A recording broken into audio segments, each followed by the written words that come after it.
The Daily Wire's It Girl has quit. Brett Cooper, who they hired 3 years ago and then built a set for, looking like she was an ordinary teenage girl in her bedroom making YouTube videos, but it was a Daily Wire set, skyrocketing her to 1 million subscribers within about 6 months, which was quite stunning.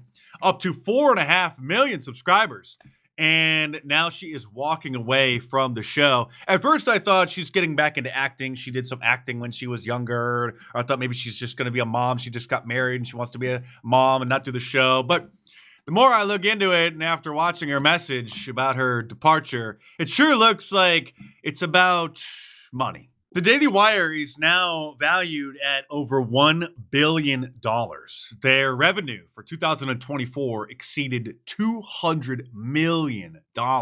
Brett Cooper's views, which you can see in detail on socialblade.com, which archives and details all YouTube channels' statistics, exceed Ben Shapiro's views, far exceeding Matt Walsh's and anybody else over at that network.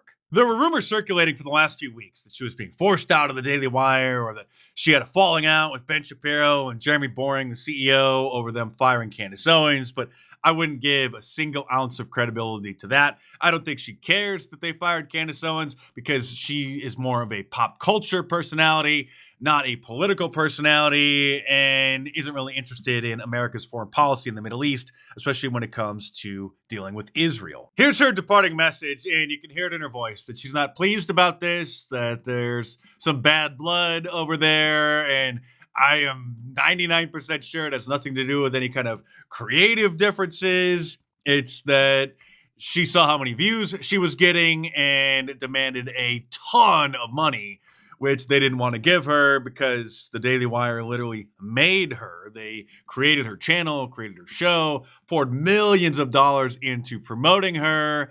And you know that I don't sugarcoat things. You know I give things to you straight. Everybody in this business has a huge ego. Okay, I like to think that I can keep mine in check most of the time, but it's an egomania industry. Hey guys, some of you have heard the rumors online, and the rumors are mostly true. Today, December 10th, will be my last day hosting the comment section and working for the Daily Wire. It is not true that I am being forced out. It was my own choice to leave. And believe me, this is bittersweet. I have had the most unbelievable 3 years helping to craft the show, building this community, and telling stories and sharing the truth every day. Through the comment section, you all have made me braver, more articulate, more thoughtful, more hopeful than I could have ever imagined. And I'm grateful that we spent this time together. And I'm grateful that the Daily Wire gave us a platform to grow this community. But at this point in my life, I am ready to take on a new direction, both personally and professionally. This means new challenges and new endeavors, which I will share with you soon. As for this show, the comment section will continue with the Daily Wire. My producer, Reagan, is taking over as host of the comment section, and I wish her and the Daily Wire all the best. And I'm sure Brett saw that Candace Owens was able to build up her personal channel to over 3 million subscribers after getting fired from the Daily Wire, which is about the same number that her Candace Owens podcast channel had, which was owned and operated by the Daily Wire, which they then later quietly deleted after she was fired. And in case you've been living under a rock, Candace violated the unwritten rule of conservative media. She criticized Israel. And when somebody does that, they get the call. Their colleagues will privately reach out to them or their boss to correct their mistake. And then if they make it again, then, well, you know what happens. Of course, you can criticize Ukraine all day long, or Russia, or China, or Mexico, or Canada, or the United States. But once a conservative mainstream pundit criticizes a certain little country over in the Middle East, then, well, things start happening. The Daily Wire made her. If she started a YouTube channel all on her own, she might have eventually reached the million sub club and started rubbing elbows with Conservative Inc., but she wouldn't have blown up to 1 million subscribers within 6 months and certainly wouldn't have reached 4.5 million, which is, I believe, the most subscribed female conservative commentator ever. Excuse me, Jeremy Boring, would you like to issue a lame prepared statement pretending that this dispute isn't over money in attempts to try to prevent the Daily Wire's brand from being further tarnished after the Candace Owens debacle? Bittersweet indeed. We're sad to see Brett go, but we're excited to see her take the next step in her journey. Brett's an amazing talent, both as a personality and as an actress. It's been a pleasure to see her bring the comment section to life these last 3 years, and her performance in the Pendragon cycle is sensational. I'm certain that whatever Brett creates next will be filled with the same joy and laughter and heart that she's brought to all of her work at the Daily Wire. And we wish her nothing but the best. I'm sure you do. That's the face of someone who's being completely sincere. So this is going to be a Rorschach test. People who don't like the Daily Wire are going to be glad that she's finally free from conservative ink to do and say whatever she wants, even though I'm sure that her content isn't going to change one bit. People who like the Daily Wire are going to be sad, maybe even a little disappointed or even upset at her for being a little greedy, for wanting too much money that they supposedly couldn't afford to then re-sign her and renew her contract. Me, on the other hand, I don't have a side. I don't have a dog in this fight. I'm a media analyst, a critic. I give you both the good and the bad. Just like when the Daily Wire had their dust-up with Steven Crowder. Instead of using that to trash the Daily Wire, even though you know I'm probably the biggest critic on the right, I actually defended the Daily Wire because Steven Crowder was being extremely deceptive about what he claimed happened.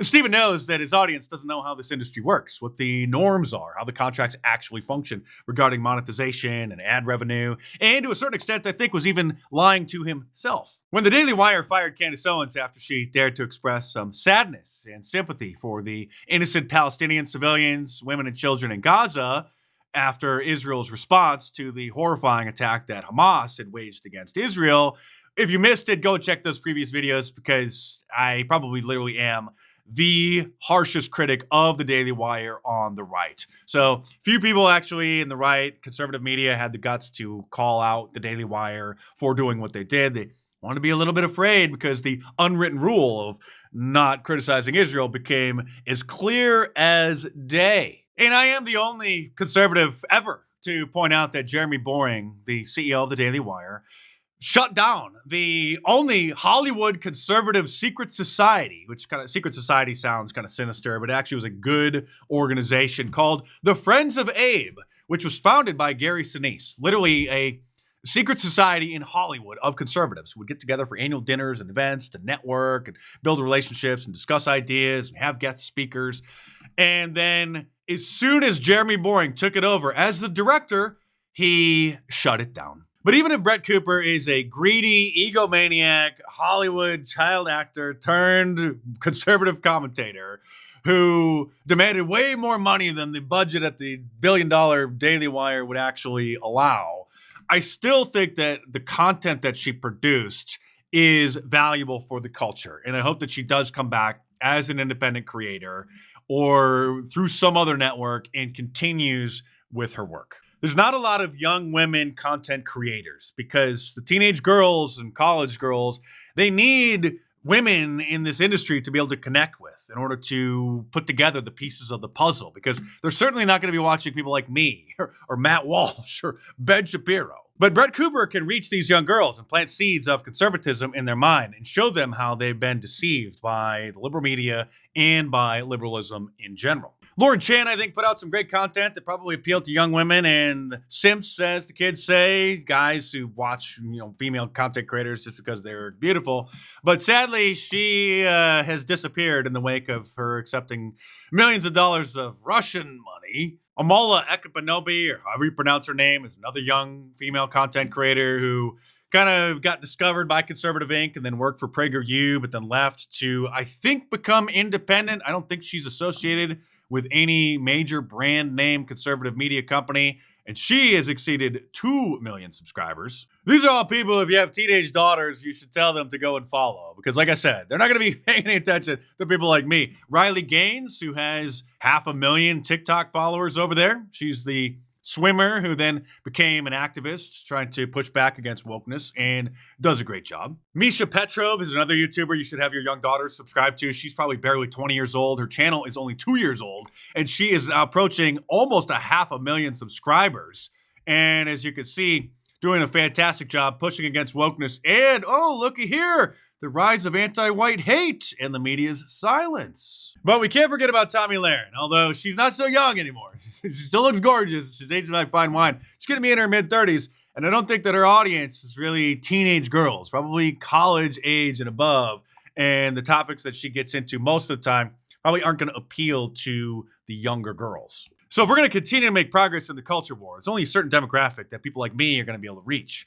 It's up to women like Riley Gaines and Amala Apachumurabi, no disrespect, however you pronounce her name, and Misha Petrov and Brett Cooper and others to reach the next generation. But if you're a fan of my work and you're a slacker because you didn't order anything from my online store, markdice.com, for Christmas this year, you still can order things. You're just going to have to pay for rush shipping in order to be sure to get them in time. But there's only a couple days left for that. I'll have to go and check when the cutoff date is. But head on over there, order your Trump Claus sweatshirt or t-shirt, your MAGA Christmas or a Happy 4 More Years shirt, or any of my awesome designs. All available, a t-shirt, long sleeve, and a hoodie, and a whole bunch of different colors as well. But like I said, got to pay for rush shipping, which is just a few dollars more because you're a slacker. But head on over to markdice.com or click the link in the description below and check them out.